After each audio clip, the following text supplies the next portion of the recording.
Ruth chapter 2.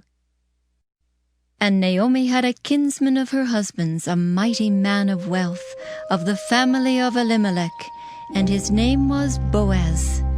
And Ruth the Moabitess said unto Naomi, Let me now go to the field, and glean ears of corn after him in whose sight I shall find grace.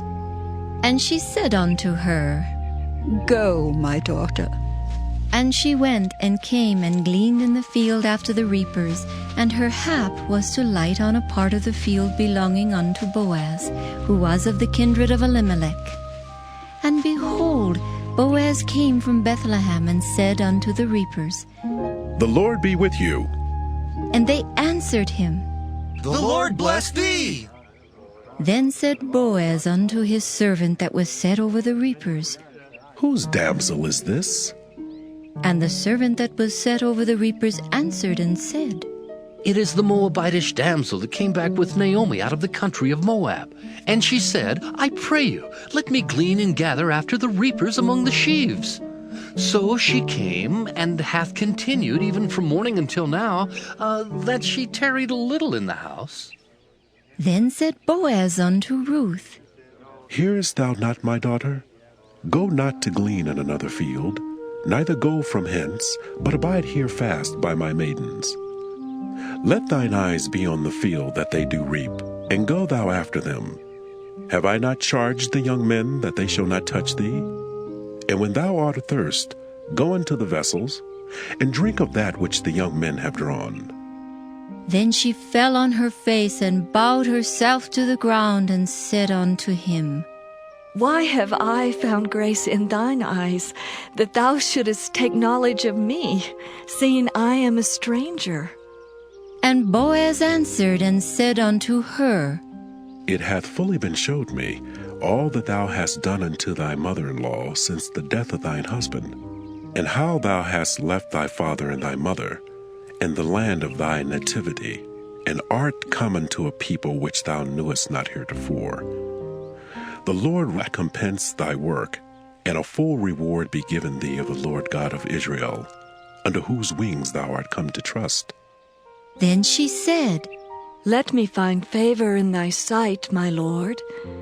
For that thou hast comforted me, and for that thou hast spoken friendly unto thine handmaid, though I be not like unto one of thine handmaidens. And Boaz said unto her, At mealtime come thou hither, and eat of the bread, and dip thy morsel in the vinegar.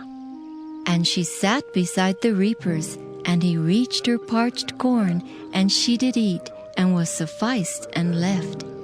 And when she was risen up to glean, Boaz commanded his young men, saying, Let her glean even among the sheaves, and reproach her not. And let fall also some of the handfuls of purpose for her, and leave them, that she may glean them, and rebuke her not. So she gleaned in the field until even, and beat out that she had gleaned, and it was about an ephah of barley. And she took it up and went into the city, and her mother-in-law saw what she had gleaned, and she brought forth and gave it to her that she had reserved after she was sufficed. And her mother-in-law said unto her, Where hast thou gleaned today? And where wroughtest thou? Blessed be he that did take knowledge of thee.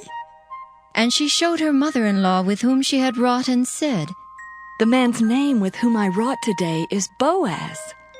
And Naomi said unto her daughter-in-law, Blessed be he of the Lord, who hath not left off his kindness to the living and to the dead.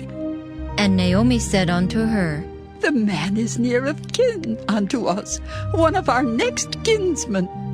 And Ruth the Moabitess said, He said unto me also, Thou shalt keep fast by my young men until they have ended all my harvest.